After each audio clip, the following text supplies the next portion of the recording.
Basalt rock जो है, इसका डेवलपमेंट हुआ है वॉल्केनिक एक्टिविटी की वजह से। तो इस बसाल्ट रॉक्स में फिजिकल और केमिकल चेंज होने की वजह से एक सॉइल का डेवलपमेंट हुआ है, जिसे हम कहते हैं ब्लैक सॉइल। तो ये सेकंड मेजर सॉइल है इंडिया का, जिसे हमें Indian council of agriculture research ने बताया कि भाई ये भी एक सॉइल है जिसका इंडिया में डेवलपमेंट हुआ है। और ये एक जोनल सॉइल है, एक जोन में डेवलप हुई है। जैसे हमने कल देखा, एक जोनल सॉइल होती है मतलब एक पूरे जोन में, एरिया में। दूसरी इंट्रा जोनल होती है, तो इस एरिया के अंडर भी और भी कुछ पैचेस होते हैं छोटे छोटे, उसे हम कहते हैं इंट्रा जोनल सॉइल। तो ऐसी सॉइल भी इंडिया में दिखाई देती है। तो दो तरह की सॉइल्स में से एक जो सॉइल है जोनल सॉइल, वो है बसाल्ट सॉइल। और बसाल्ट सॉइल की खास बात ब्लैक सॉइल की कि इसमें जो मटेरियल सबसे ज्यादा है वो है क्ले। और हमने देखा सैंड, सिल्ट और क्ले, इन तीन पार्टिकल से ही सॉइल का डेवलपमेंट होता है। और इनका स्ट्रक्चर और टेक्सचर, इनका शेप और साथ में इनका रेशियो किस बेस पे है, इस पे डिपेंड करता है कि सॉइल का टाइप है। तो ब्लैक सॉइल में क्ले पार्टिकल ज्यादा है, इसका मतलब बहुत छोटे छोटे पार्टिकल्स होंगे। और छोटे छोटे पार्टिकल्स होंगे तो पास पास भी होंगे। और जब ये पास पास होंगे तो कहीं ना कहीं इस सॉइल की वाटर होल्डिंग जो कैपेसिटी है वो ज्यादा होगी, और ये वाटर को ज्यादा होल्ड कर पाएगी। इसलिए सॉइल, क्योंकि वाटर को ज्यादा होल्ड करती है और पार्टिकल्स बहुत पास पास में है, तो इसमें क्या होता है, जैसे ही इसमें थोड़ा सा वाटर मिलेगा थोड़ी चिपचिपी टाइप की हो जाती है। और इससे फायदा ये होता है कि क्रॉप को आपको ज्यादा इरिगेशन करने की जरूरत नहीं है। ये नुकसान ये होता है कि थोड़ा सा खेती करने में दिक्कत होती है। आपको ट्रैक्टर चलाना है या हल चलाना है, उसको चलाने में दिक्कत होगी, वो फंस सकता है। तो ये सॉइल के साथ एक प्रॉब्लम होती है। और इंडिया में जिस एरिया में ये मिलती है वो सेमी एरिड वाला जोन है, semi arid.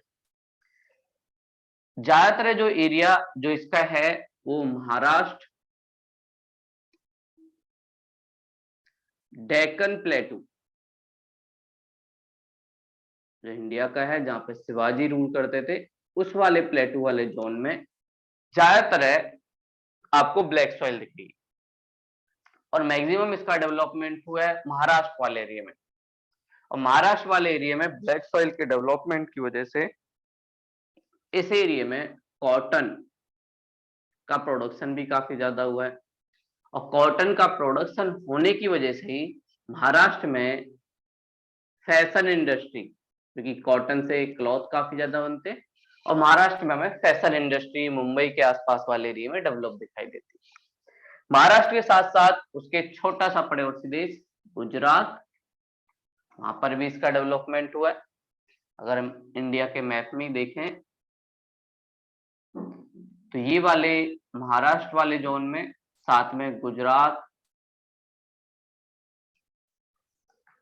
Run of Kutch से नीचे काठियावाड़ वाला जो एरिया है, उस वाले एरिया में सूरत, जहाँ का एक फेमस शहर है गुजरात का, जहाँ पे काफी ज्यादा ब्लैक सॉइल पाई जाती है, और वहां पर भी कॉटन इंडस्ट्री का डेवलपमेंट। साथ में कर्नाटका का बेंगलोर प्लेटू, और इधर मालवा प्लेटू एमपी का, एमपी के मालवा प्लेटू में भी इस ब्लैक सॉइल का डेवलपमेंट हुआ है। और इधर कर्नाटका के बेंगलोर प्लेटू, इसमें भी इसका डेवलपमेंट थोड़ा बहुत तमिलनाडु वाले एरिया में, थोड़ा बहुत आंध्र प्रदेश वाले एरिया में, जहां तेलंगाना प्लेटू है, इस एरिया में भी ब्लैक सॉइल का डेवलपमेंट दिखता है। और इसका जो कलर ब्लैक होता है उसका एक रीजन जो होता है टाइटेनीफेरस मैग्नेटाइट, एक आयरन का पार्ट होता है जिसका नाम है टाइटेनीफेरस मैग्नेटाइट।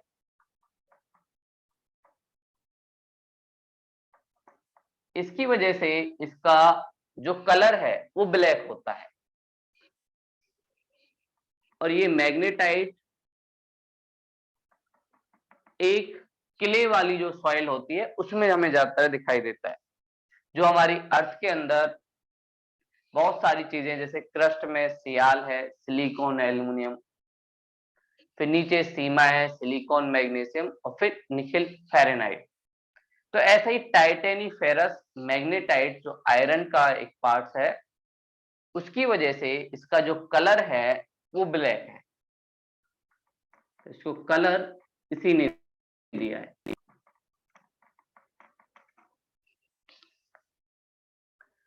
साथ में इस सॉइल की एक और खास बात, क्योंकि ये सेमी एरिड जोन से रिलेटेड है, तो सेमी एरिड जोन से होने की वजह से ज्यादातर टाइम ड्राई वाला जोन होता है। तो ड्राई वाला जोन होगा तो हमें पता है कैपिलरी वाली जो प्रोसेस है वो होगी। तो इसके ऊपर वाली लेयर में आपको सैलिनिटी थोड़ी सी दिखाई देगी, थोड़ा सा सॉल्ट टाइप का दिखाई देगा। और साथ में क्योंकि ये ड्राई वाला है तो ह्यूमस भी यहाँ पे थोड़ा कम होगा। उसका रीजन वेजिटेशन का ना होना और क्लाइमेट ऐसा है जो ह्यूमस को डेवलपमेंट नहीं होने देता। और इसके चारों तरफ रेड सॉइल इंडिया की मिलती है। तो कई बार इसको इंट्रासोनल भी कह सकते हैं क्योंकि आसपास रेड सॉइल है। तो रेड सॉइल के बीच वाले पैच में हमें ब्लैक सॉइल दिखाई देती है। और ये ड्राई होने की वजह से कई बार होता है कि इसके लैंड के कई पार्ट हो जाते हैं। और कई बार बोला जाता है कि ये ऐसी लैंड है जो ड्राई होने की वजह से खुद जुताई हो जाती है, क्योंकि अलग अलग पैचेस में डेवलप हो जाती है लैंड। और जैसे ही ड्राई होगी तो अलग अलग पार्ट में डिवाइड होने लग जाती है। इसीलिए इसको बोला जाता है कि भाई सेल्फ जुताई वाली लैंड है। ज्यादा ड्राई होगी तो मिट्टी कटने लग जाएगी अलग अलग पार्ट में, और क्रैक आने लग जाएंगे सॉइल में। और क्रैक की वजह से हम बोलते हैं कि भाई ये सेल्फ जुताई वाली एक मिट्टी है। और आयरन हमने देखा ही, आयरन इसमें मिलता ही है। तो ये सॉइल की खास बात है। और कल हमने जो मैप देखा था उसमें भी देखा था कि भाई कैसे किस किस एरिया में इंडिया में ब्लैक सॉइल मिलती है। और ब्लैक सॉइल का जो एरिया है वो क्यों इंडिया के लिए इंपॉर्टेंट है। तो सबसे पहली बात, कॉटन इंडस्ट्री के लिए काफी ज्यादा इंपॉर्टेंट है इंडिया के लिए। तो कॉटन इंडस्ट्री के साथ, तो ये वाला जो पैचेस है, इधर महाराष्ट्र का डेक्कन वाला प्लेटू जहां पे शिवाजी रूल किया करते थे, इधर एमपी वाला पार्ट, इधर गुजरात, काठियावाड़, ये वाला थोड़ा तेलंगाना, इधर कर्नाटका, थोड़ा सा हिस्सा तमिलनाडु का भी हम कह सकते हैं। थोड़ा थोड़ा पार्ट मिलता है, लेकिन ज्यादातर जोन ये महाराष्ट्र, मध्य प्रदेश, गुजरात, कर्नाटका और साथ में तेलंगाना, इस वाले जोन में इसका ज्यादातर डेवलपमेंट हुआ है। तो कई बार आपसे ज्योग्राफी से रिलेटेड क्वेश्चन पूछे जा सकते हैं कि ब्लैक सॉइल का डेवलपमेंट किस किस स्टेट में हुआ है। तो सॉइल का हमें याद रखना है। साथ में ब्लैक सॉइल की एक और खास बात कि इसमें सेमी एरिड जोन से रिलेटेड होने की वजह से क्रैक आ जाते हैं। क्रैक की वजह से इसे बोलते हैं कई बार कि भाई सेल्फ इसने अपने आप में जुताई कर ली। और इसका कलर ब्लैक क्यों होता है, उसका रीजन आयरन के एक पार्ट्स जिसका नाम है टाइटेनीफेरस मैग्नेटाइट, उसकी वजह से इसका रंग ब्लैक होता है। और इसमें सबसे ज्यादा पार्टिकल्स कौन से होते हैं, क्ले। क्ले पार्टिकल्स होने की वजह से जो पार्टिकल्स हैं सॉइल के बिल्कुल पास पास होते हैं। और पार्टिकल्स पास पास होने की वजह से इस सॉइल के पास वाटर होल्डिंग कैपेसिटी काफी ज्यादा होती है। तो इसलिए इसमें जो क्रॉप की जाती है वो ऐसी की जाती है जिनको वाटर की ज्यादा जरूरत हो, जैसे कॉटन। तो ये सारी चीजें ऐसे कराई जाती है, लेकिन कई बार इसके ड्रॉबैक भी सामने आते हैं, क्योंकि इरिगेशन फैसिलिटी ना होने की वजह से कई बार यहाँ पे दिक्कत भी होती है। तो हमें यहाँ पे इरिगेशन फैसिलिटी अगर डेवलप कर दें तो इस सॉइल को काफी फर्टाइल बनाया जा सकता है, और यहाँ के आसपास के जो फार्मर हैं उनकी इनकम को हम लोग डबल कर सकते हैं। जो हमारे गवर्नमेंट का एक प्लान है कि फार्मर की इनकम को डबल करना, अशोक दलवई एक कमेटी सरकार ने बनाई, जिसके बेस पे सरकार ने बोला कि हम लोग फार्मर की इनकम को डबल करेंगे। टारगेट 2022 का था, लेकिन बीच में कोरोना आया तो उसको थोड़ा एक्सटेंड किया गया। 2024 तक सरकार ने बोला कि हम लोग फार्मर की इनकम डबल करेंगे, लेकिन अभी ऐसा पॉसिबल नहीं हो पाया है। और फार्मर की इनकम डबल होना इसलिए जरूरी है क्योंकि हमारी एग्रीकल्चर में बहुत सारे क्राइसिस हैं, और फार्मर की इनकम अगर डबल होगी तो हमारी इकोनॉमी को भी फायदा होगा। तो इसलिए भी ये सारी चीजें बहुत जरूरी है। तो ये हमने देखा ब्लैक सॉइल। अगला जो एक और मेजर सॉइल जो इंडिया का है वो है रेड सॉइल। ब्लैक सॉइल के ही चारों तरफ जो सॉइल आपको दिखाई देती है वो है रेड सॉइल। और रेड सॉइल का डेवलपमेंट ग्रेनाइट रॉक, ये भी एक तरीके से इग्नियस रॉक है, जो वॉल्केनिक एक्टिविटी की वजह से मेग्मा हमारे अर्थ के ऊपर आता है, उसकी वजह से इस रॉक का डेवलपमेंट हुआ है। तो ग्रेनाइट, और इसका एक और नाम है नीस।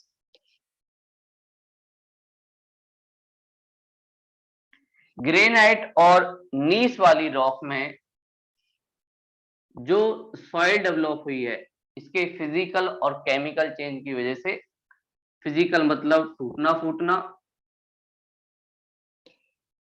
फिजिकल एंड केमिकल, इस चेंज की वजह से ग्रेनाइट और नीस रॉक में जो सॉइल डेवलप हुई है उसी को हम क्या कहते हैं, रेड सॉइल। तो ये भी इंडिया की एक मेजर सॉइल है, और इसका डेवलपमेंट इंडिया के पेनिनसुलर पार्ट, क्योंकि इंडिया के पेनिनसुलर पार्ट में जब गोंडवाना लैंड के हम लोग हिस्सा थे और धीरे धीरे साउदर्न हेमिस्फीयर से नॉर्दर्न हेमिस्फीयर की तरफ इंडियन प्लेट आ रही थी, तो उस टाइम हमारे देश में बहुत सारे पेनिनसुलर वाले पार्ट में वॉल्केनिक एक्टिविटी हुई। तो इसीलिए इसका ज्यादातर डेवलपमेंट पेनिनसुलर पार्ट में दिखाई देता है, और इसका जोन भी इंडिया के सेमी एरिड वाले एरिया में ही है, यहाँ पे रेनफॉल इतनी ज्यादा नहीं होती, इतनी कम भी नहीं होती, लगभग 150 सेंटीमीटर इसके आसपास एनुअल रेनफॉल हमें दिखाई देती। और इस वाले एरिया में रेड सॉइल मिलती है, और ये कैसी सॉइल है, जोनल सॉइल, एक जोन में मिलती है। और रेड सॉइल का जो एक और खास बात कि भाई इसमें क्या होता है, सबसे पहली बात सेमी एरिड जोन से है, तो इसका मतलब कैपिलरी प्रोसेस हुआ होगा। कैपिलरी प्रोसेस अगर हुआ है तो इसका मतलब सॉइल के अपर वाली लेयर में सैलिनिटी होगी, बट वेजिटेशन ना होने की वजह से ह्यूमस वो नहीं होगा। इंडिया की सॉइल की एक और खास बात, इंडिया में कोई भी ऐसी सॉइल नहीं है जिसमें ह्यूमस हो, सब में ह्यूमस कम होता है। इसलिए इंडिया में काफी ज्यादा हमें फर्टिलाइजर का यूज करना पड़ता है सॉइल की फर्टिलिटी को बढ़ाने के लिए। डीएपी जो हम फर्टिलाइजर यूज करते हैं, इसका मेन रीजन हमारी जो सॉइल है, क्योंकि हम लोग एक सेमी एरिड जोन में रहते हैं, ट्रॉपिकल जोन में रहते हैं, तो इस वजह से हमारी सॉइल के पास न्यूट्रिएंट कम है, और उस न्यूट्रिएंट के नीड को पूरा करने के लिए हम लोग काफी ज्यादा यूज करते हैं फर्टिलाइजर का। और जब ग्रीन रिवॉल्यूशन इंडिया में आया उस टाइम भी हम लोगों ने काफी ज्यादा फर्टिलाइजर का यूज किया।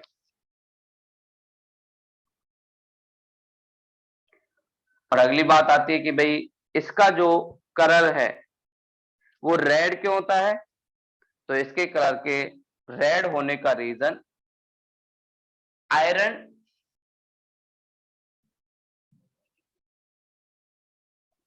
और आयरन का एक और छोटा सा पार्टिकल्स, उसकी वजह से इसका जो कलर है वो हमें रेड दिखाई देता है।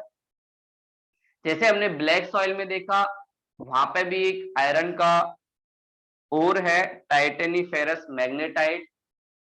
ऐसे ही रेड सॉइल जो ग्रेनाइट और नीस रॉक है, वहां पर भी आयरन जो मैग्मा बाहर निकला, उसकी वजह से आयरन उसके अंदर आ गया।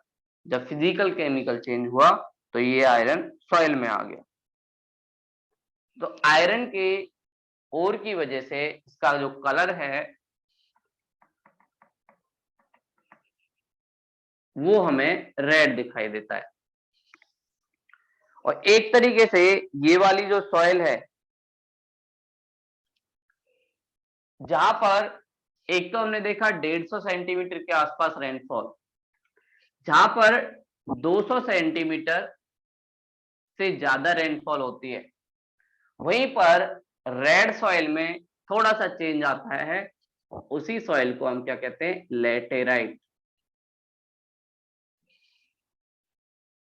लेटेराइट सॉइल कहीं ना कहीं रेड सॉइल से जुड़ा हुआ है, और उसमें जो प्रोसेस होता है वो लेटराइजेशन होता है। लेटराइजेशन प्रोसेस, इसका मतलब रेनफॉल ज्यादा और जो इवेपरेशन है वो कम है।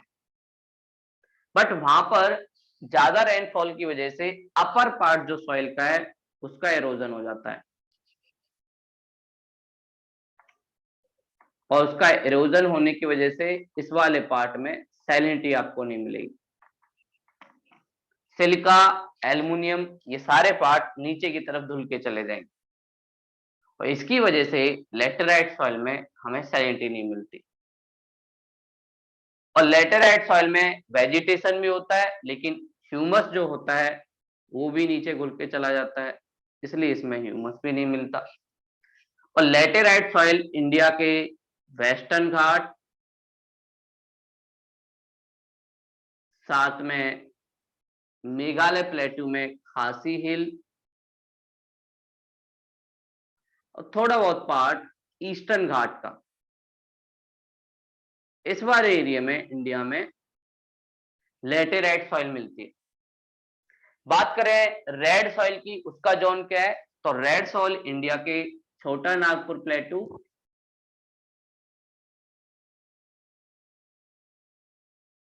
जिसे लोकल भाषा में पैटलैंड भी कहते हैं, छोटा नाग प्लेटू। फिर आंध्रा के वेलकोंडा, नल्लामाला, इस वाले पार्ट में भी हमें रेड सॉइल दिखाई देती है। साथ में आंध्रा प्लेटू,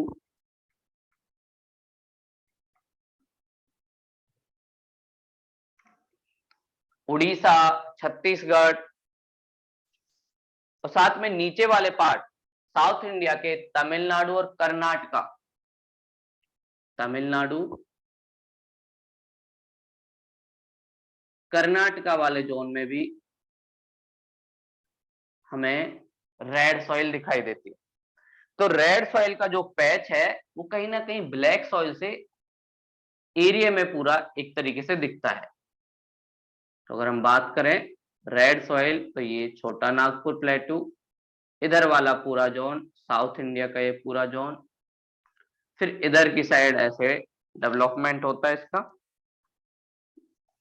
और इधर वाला पार्ट लेटराइट सॉइल जो पास है उधर, और नॉर्थ ईस्ट में भी कई वाले जोन में दिखाई देता है। नॉर्थ ईस्टर्न इंडिया में भी इधर दिखता है। अगर हम मैप में देखने की कोशिश करें तो वहां पे भी हमें रेड सॉइल का इंडिया में डेवलपमेंट काफी है।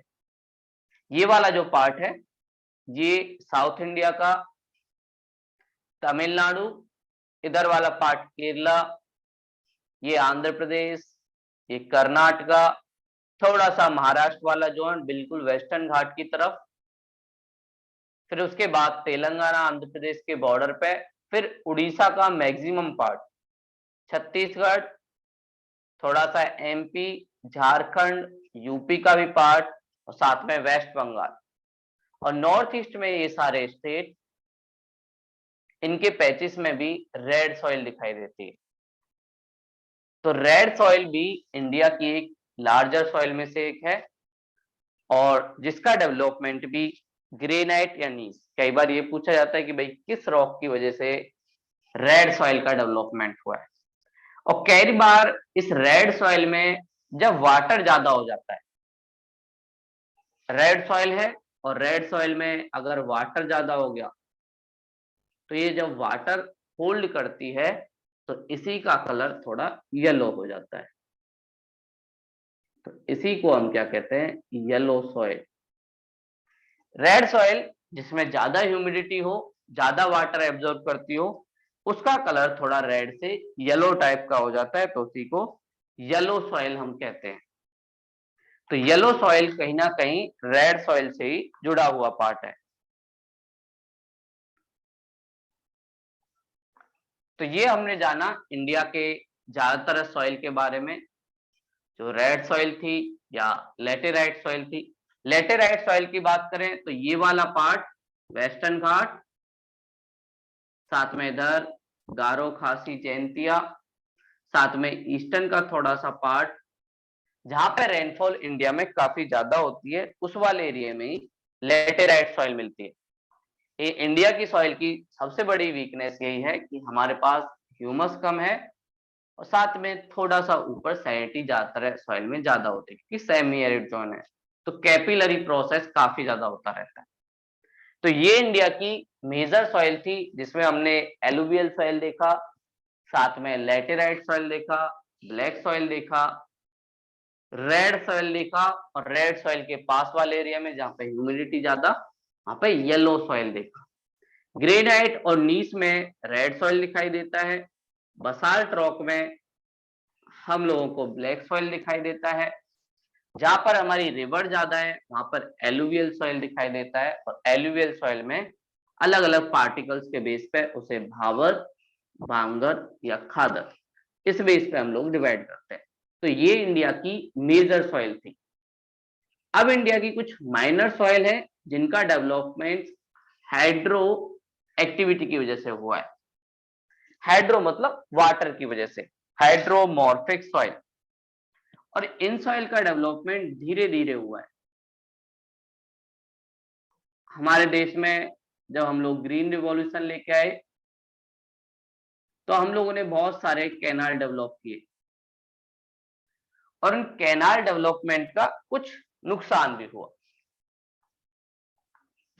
और उसकी वजह से हमारे देश में कुछ नए टाइप की सॉइल डेवलप हुई, लेकिन ये मेजर सॉइल ना होकर माइनर सॉइल है, इनका एरिया इतना ज्यादा नहीं दिखता। जैसे सैलाइन सॉइल,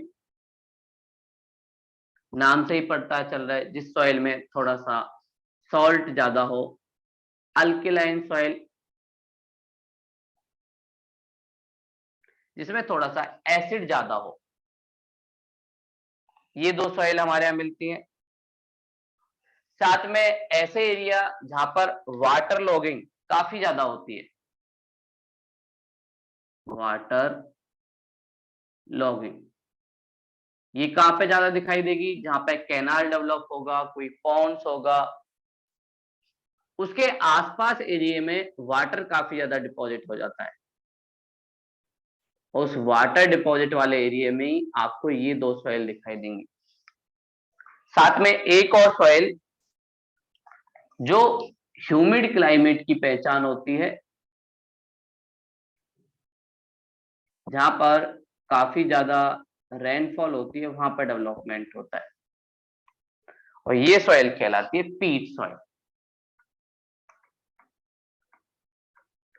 पीट सॉइल को आप ऐसे समझ सकते हो जैसे आपके आसपास थोड़ा कीचड़ वाला जो एरिया होता है, मडी वाला एरिया होता है, थोड़ा दलदली वाला एरिया, वेटलैंड टाइप का, तो वहीं पे हमारी पीट सॉइल डेवलप होती है। तो इंडिया में सैलाइन और अल्कलाइन, इनका सबसे बड़ा जो रीजन डेवलप होने का है वो है हमारे पास ड्रेनेज सिस्टम का सही ना होना। ड्रेनेज सिस्टम ऐसा है जो कई बार आसपास के जो लैंड है, मान लीजिए इधर से कैनाल गई तो कैनाल के पास वाटर होता है और इस वाटर की वजह से आसपास के जो फार्म लैंड है, इन फार्म लैंडों में ह्यूमिडिटी होने की वजह से इवेपरेशन ज्यादा होता है। और क्योंकि हमारा ज्यादातर एरिया सेमी एरिड या एरिड जोन का है, तो जब इवेपरेशन यहां से होगा तो लैंड के सरफेस पर थोड़ा सा सॉल्ट जमा हो जाता है और इस सॉल्ट के जमा होने की वजह से, डिपोजिशन होने की वजह से यहाँ पर जो सॉइल डेवलप होती है उसे ही हम कहते हैं सैलाइन।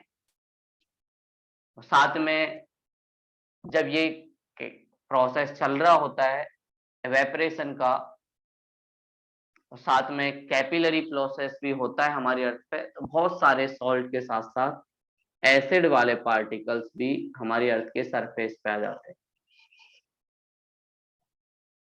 तो इसकी वजह से इंडिया में अल्कलाइन जो सॉइल है उसका भी डेवलपमेंट होता है। और ये वाली जो सॉइल है, पहले तो हमने ग्रीन रिवॉल्यूशन के आसपास वाले एरिया में, चाहे पंजाब हो, हरियाणा हो, वहां पे बहुत सारी कैनाल डेवलप हुई, जैसे इंदिरा गांधी कैनाल राजस्थान वाले एरिया में, सतलज नदी पे नागला भाखला डैम जो हम लोगों ने हरियाणा और पंजाब वाले एरिया में पानी देने के लिए किया, यमुना रिवर के आसपास भी बहुत सारे डैम हैं। ये सारी चीजें, और इन्हें पंजाब और हरियाणा के एरिया में, पंजाब और हरियाणा, यहाँ पर कुछ लोकल नेम से भी जाना जाता है, जैसे रे, वो कहते हैं रेहे सॉइल है। साथ में कई बार कल्लर, कलर का मतलब थोड़ी फर्टाइल नहीं है, इनफर्टाइल सॉइल है, और इसी को ये नाम देते थे ऊसर। ऊसर नाम क्यों देते हैं? ऊपर जो सॉल्ट जमा हो जाता है, तो इस लैंड के आसपास फार्म लैंड में कुछ पैचेस ऐसे बन जाते हैं जहां पर आपकी फर्टिलिटी काफी कम होगी, वहां पे कोई क्रॉप ग्रो ही नहीं हो पाती, और उसका रीजन होता है एल्किलाइन और सेलेनाइन। पर इसका कोई क्लियर डिवीजन नहीं है इंडिया में, ये किसी भी फार्म लैंड में हो सकता है रेड सॉइल के आसपास हो, अल्किलाइन सेलाइन, अगर वाटर लॉगिंग ज्यादा हो, वाटर ज्यादा वहां पर रहता हो सरफेस पे, तो वहां पर भी कैपिलरी प्रोसेस के थ्रू जो इवेपरेशन ज्यादा होगा उसका डेवलपमेंट हो सकता है। लेकिन हमें कोशिश करनी चाहिए कि ऐसा इंडिया में ना हो। तो इसके लिए जरूरी क्या है? सबसे पहली बात, ऐसी इक्विपमेंट का यूज किया जाए जो आसपास के फार्म लैंड में कैनाल की वजह से वाटर लॉगिंग को हम लोग रोक पाए। वाटर लॉगिंग को रोकने का तरीका क्या है कि उसको फ्लो होने दें, या कुछ ऐसी पाइपलाइन बिछाई जाए जिससे फार्मलैंड से कम उस वाटर को हटाया जा सके। जैसे हम लोग ऐसी इरिगेशन फैसिलिटी का यूज कर सकते हैं, फ्लड इरिगेशन ना करके ड्रिप इरिगेशन का यूज कर सकते हैं। फ्लड इरिगेशन में प्रॉब्लम क्या होती है? वाटर कई बार फार्म में रह जाता है, लेकिन ड्रिप इरिगेशन आपको इस चीज से बचाता है, एक्स्ट्रा वाटर को कहीं पर भी वो छोड़ता नहीं। तो ड्रिप इरिगेशन का हम लोग यूज कर सकते हैं, और इससे हमारे जो लैंड की फर्टिलिटी जब गिरती है तो कहीं ना कहीं प्रोडक्शन भी कम होता है, और प्रोडक्शन अगर कम होगा तो फार्मर पे भी इम्पैक्ट पड़ेगा और साथ में हमारी मार्केट पे भी इम्पैक्ट करेगा। तो इसके लिए सरकार ने बहुत सारे स्टेप उठाए, जैसे ड्रिप इरिगेशन। साथ में कैनाल के आसपास अगर हम लोग प्लांट डेवलप कर देते हैं तो प्लांट की वजह से शैडो जोन क्रिएट होगा, और शैडो जोन क्रिएट होगा तो एवेपरेशन की जो प्रोसेस है उसको कहीं ना कहीं रोक सकता है। तो इसीलिए हमें यहाँ पे प्लांट ग्रो करने चाहिए। और सरकार ने ग्रीन बेल्ट बनाने की कोशिश भी की है कि भाई आसपास जहां पर ऐसी कैनाल हैं वहां पे ग्रीन बेल्ट एक तरीके से डेवलप किया जाए। और ये ग्रीन बेल्ट अगर डेवलप होगा तो कहीं ना कहीं हमें फायदा होगा। और अगला पीट सॉइल। पीट सॉइल का जो डेवलपमेंट होता है, हमारी जो रिवर जाती है और रिवर जहां पर डेल्टा बनाती हैं कोस्ट के पास, उस डेल्टा के पास पानी डिपॉजिट हो जाता है, साथ में कुछ सेडिमेंट भी होता है। तो सेडिमेंट और पानी दोनों की वजह से कुछ वेटलैंड बनते हैं। वेटलैंड का मतलब ही होता है किसी भी लैंड का ऐसा पार्ट जो ज्यादातर टाइम वाटर से घिरा हुआ हो या उसमें थोड़ा सा वाटर हो, वाटर लॉगिंग हो, तो उसी के वेटलैंड टाइप का बनता है। तो जब हमारी रिवर जाती है तो वहां पर वो डेल्टा जब बनाती है तो वहां पर पानी भी होता है, साथ में कुछ सॉइल भी होती है। तो उसके आसपास एरिया में पीट लैंड का डेवलपमेंट होता है। और इस पीट लैंड में फिजिकल और केमिकल चेंज काफी कम होता है, क्योंकि वाटर में थोड़ा सा प्रोसेस धीरे चलता है। एक्वेटिक एनिमल थोड़ा धीरे धीरे प्रोसेस को करते हैं, और इस वजह से इस वाले एरिया में जो एसिडिटी है वो भी काफी ज्यादा होती है, या एसिड जो होते हैं वो ज्यादा होते हैं। इस सॉइल की ये भी एक खास बात होती है। और इसके ऊपर वाली लेयर में कुछ सैलिनिटी वाले जो पार्टिकल हैं वो भी हमें दिखते हैं, सिलिका, एल्युमिनियम, ये सारी चीजें इसमें दिखेंगी। और यहाँ पर जो नेचुरल वेजिटेशन डेवलप होती है वो होती है मैंग्रोव। मैंग्रोव यहाँ की नेचुरल वेजिटेशन है, जो हमने सुंदरबन में भी देखा था। तो मैंग्रोव फॉरेस्ट जिनको सैलिनिटी और साथ में एसिडिटी से कोई प्रॉब्लम नहीं, वो बड़ी आसानी से उस चीज को एब्जॉर्ब कर पाते हैं। तो सुंदरबन जहां पे गंगा साथ में ब्रह्मपुत्र रिवर डेल्टा बनाती है, उस सुंदरबन में भी आपको ऐसे ही पैटलैंड दिखाई देंगे। तो ये पैटलैंड जो है ये उसी एरिया में बनते हैं जहां पर वाटर का डिपोजिशन हो, साथ में कुछ सॉइल भी हो, उस वाले एरिया में पैटलैंड बन। और इस सॉइल की एक खास बात, क्योंकि यहाँ पर सॉइल भी है, वाटर भी है, तो थोड़ा सा वेजिटेशन भी ज्यादा होगा। तो मैंग्रोव वाले फॉरेस्ट जो होते हैं वो थोड़ा वेजिटेशन ज्यादा होता है, और साथ में यहाँ पे बायोडाइवर्सिटी भी काफी ज्यादा होती है। तो पैटलैंड बायोडाइवर्सिटी और कहीं ना कहीं हमारे आसपास वाले एरिया में प्लांट ग्रो होने की वजह से वेजिटेशन को भी प्रमोट करता है। तो ये हमारी सॉइल थी, और हमने जितनी भी इंडिया की जो फेमस सॉइल है, उसके बाद एक छोटी सी सॉइल और आती है माउंटेन सॉइल। तो यहाँ पे पूरी तरीके से तो सॉइल का डेवलपमेंट होता नहीं। तो माउंटेन के फुट हिल्स में जो सॉइल होती है उसी को हम कहते हैं माउंटेन सॉइल। और इसका प्रोसेस अभी भी चलता रहता है। जैसे इंडिया में हिमालय वाला जो एरिया है उसके नीचे कुछ सॉइल मिलेगी, वैली के आसपास नीचे की तरफ कोई सेडिमेंट आ गया, वो डिपॉजिट हो गया, उसकी वजह से सॉइल का डेवलपमेंट होता है। तो उसी को हम क्या कहते हैं, माउंटेन सॉइल। फिर उसके बाद कुछ सॉइल ऐसी होती है जो डेजर्ट, जैसे इंडिया में थार डेजर्ट है, थार डेजर्ट वाले एरिया में भी जो सॉइल डेवलप होती है उसे हम क्या कहते हैं, डेजर्ट सॉइल। और डेजर्ट सॉइल की खास बात, बिल्कुल फर्टाइल नहीं होती। उसका रीजन इरिगेशन फैसिलिटी का नहीं होना, और साथ में एक जगह से दूसरी जगह चलते रहते हैं, सैंड डून्स बनते हैं वहां पे। एक टीला इधर से उठा दूसरी तरफ चला गया, उधर से उठा उधर की तरफ चला गया, तो कोई फिक्स नहीं है। इस वजह से यहाँ पर जो वेजिटेशन है वो भी कैक्टस टाइप की, जहां पर लीफ नहीं होते प्लांट में, वो सारी चीजें आपको डेजर्ट सॉइल में दिखेंगी। और फिर कुछ सॉइल स्नो के आसपास जहाँ पे ग्लेशियर होता है, जैसे श्रीनगर वैली, वो कहीं ना कहीं ग्लेशियर से ही बनी है, जहाँ पे हम देखते हैं सैफरॉन की फार्मिंग होती है, केसर की, वो भी ये साइड है। लेकिन मेजरली इंडिया में यही सॉइल है, जिनमें सबसे ज्यादा इंपॉर्टेंट है एलुवियल सॉइल, जो हमने उस दिन भी देखा था। ये येलो वाला जो पार्ट है, ये हमारा एलुवियल सॉइल का पार्ट। तो येलो वाला सॉइल इंडिया में काफी ज्यादा दिखता है। उसके बाद ब्लैक सॉइल, ये वाला बीच वाला पार्ट, फिर रेड सॉइल, ये 3 सॉइल इंडिया की मेजर सॉइल है।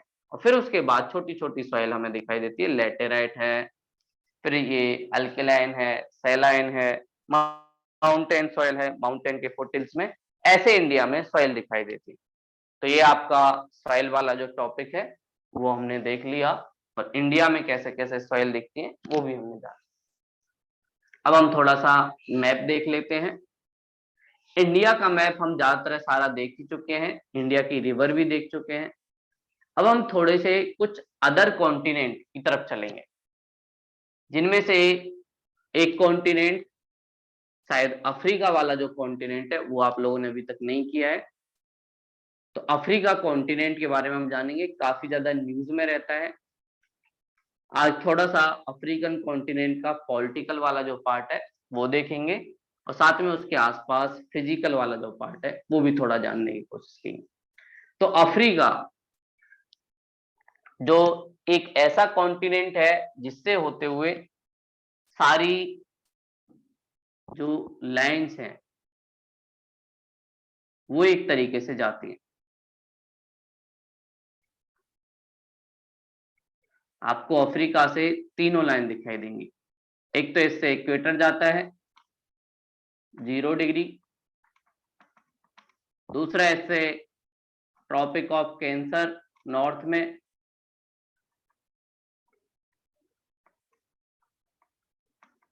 और सबसे लास्ट ट्रॉपिक ऑफ कैप्रिकॉर्न।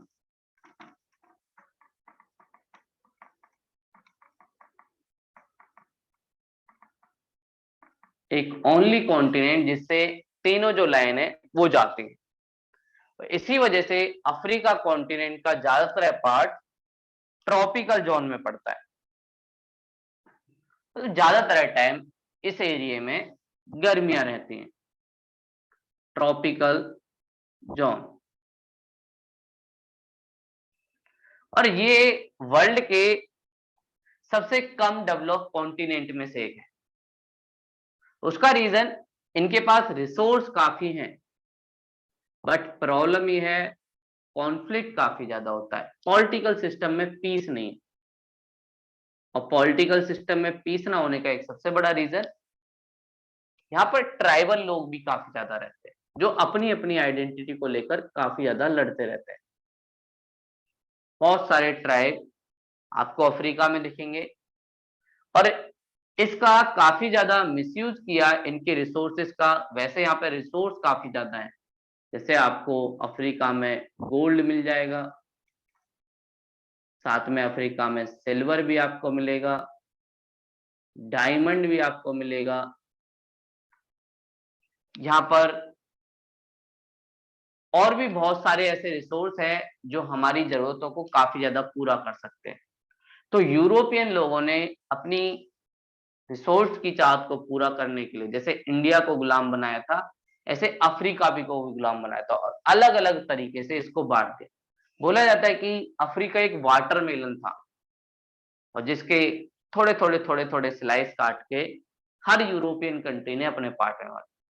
और फिर उसके बाद नेल्सन मंडेला जैसे हीरो यहाँ पे हुए, जो साउथ अफ्रीका थे, इधर वाला पार्ट, इस साउथ अफ्रीका में नेल्सन मंडेला हुए। उन्होंने धीरे धीरे फ्रीडम की बात की, और वो गांधी जी से काफी ज्यादा इंस्पायर थे। 26 ईयर तक जेल में रहे, ब्रिटिश लोगों ने उन्हें पकड़ा, लेकिन फिर भी उन्होंने हार नहीं मानी।